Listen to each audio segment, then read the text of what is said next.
Hey there, Dango Stu here. In today's video we're going to be looking at the vapor separation tank, or the VST, in this Mercury EFI outboard and giving it a bit of a clean out.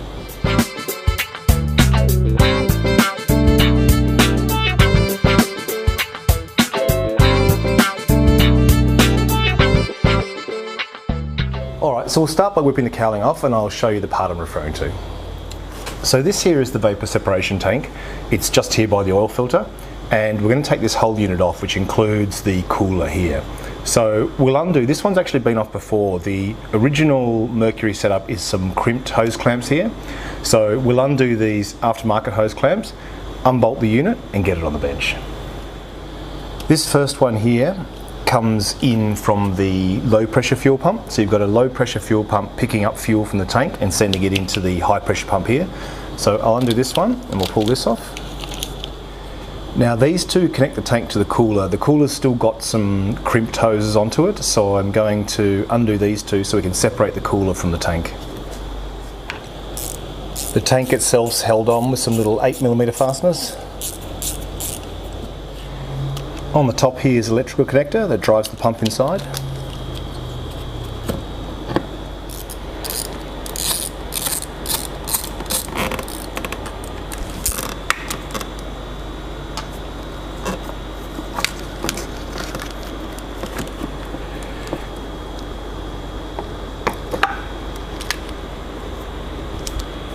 Alright, that's the unit off. We'll get it over to the bench and we'll go through it.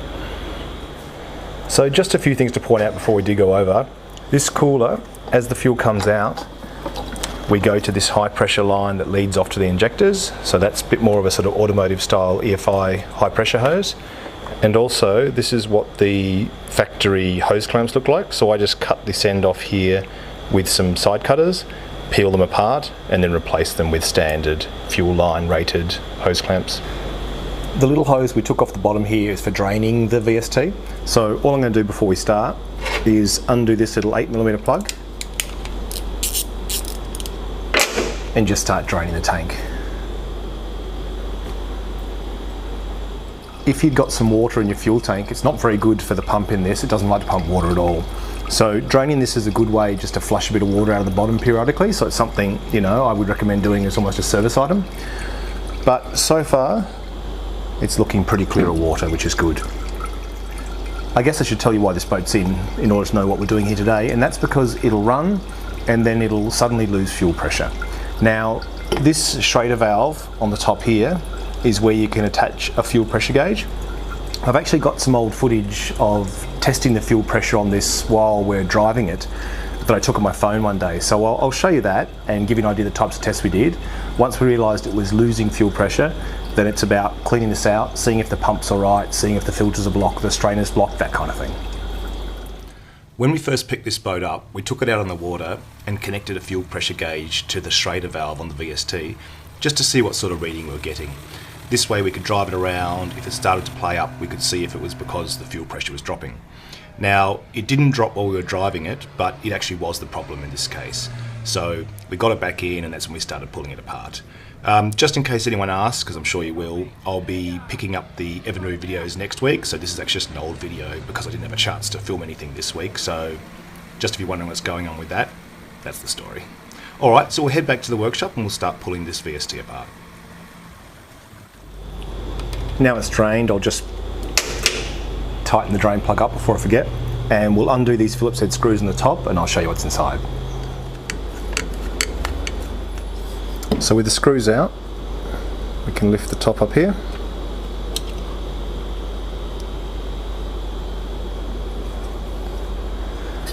So the bottom section is just a tank with an O-ring around the top to seal it.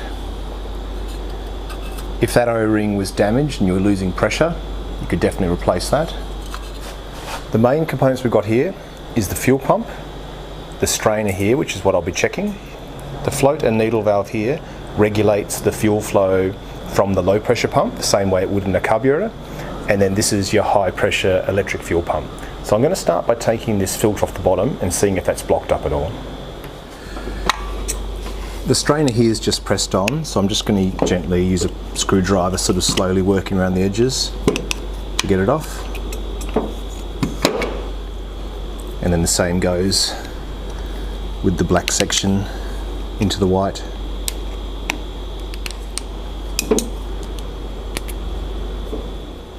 So you can sort of see here, hopefully, it's a little bit dirty, but it's actually not too bad. Not anywhere near bad enough, I would have thought, to cause a drop in fuel pressure.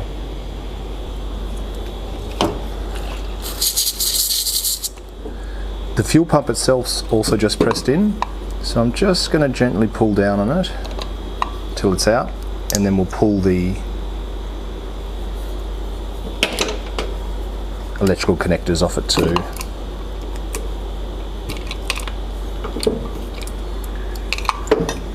And then here at the top we've got another little hose clamp going to a fuel pressure regulator. Once you've got that off, it's free, easy to replace, swap it out, test it, whatever you need to do. This fuel pressure regulator is held in by a single Phillips head screw.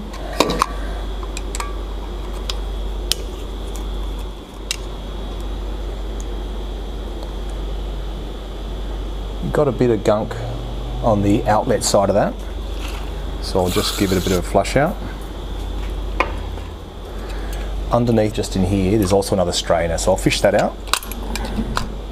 So there's the little strainer that can easily get pumped as well, so I'll give that a bit of a clean.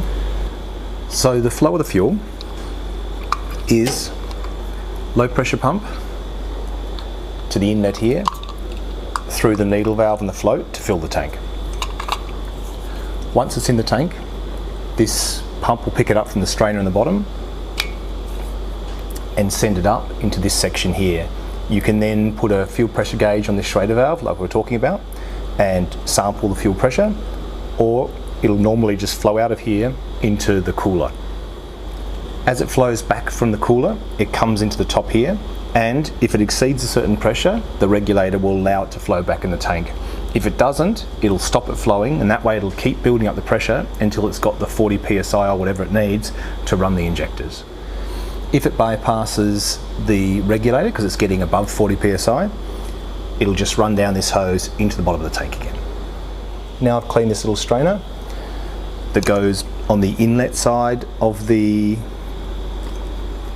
regulator. We'll pop that back in.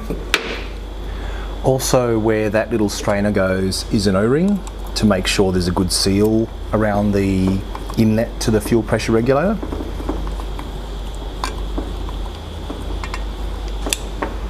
So we want that whole thing to be sealed pretty well. The little terminals you can see on the top here are marked positive and negative. Needs to go the right way. It can only pump in one direction. So we're going to put the black on the negative and the brown on the positive.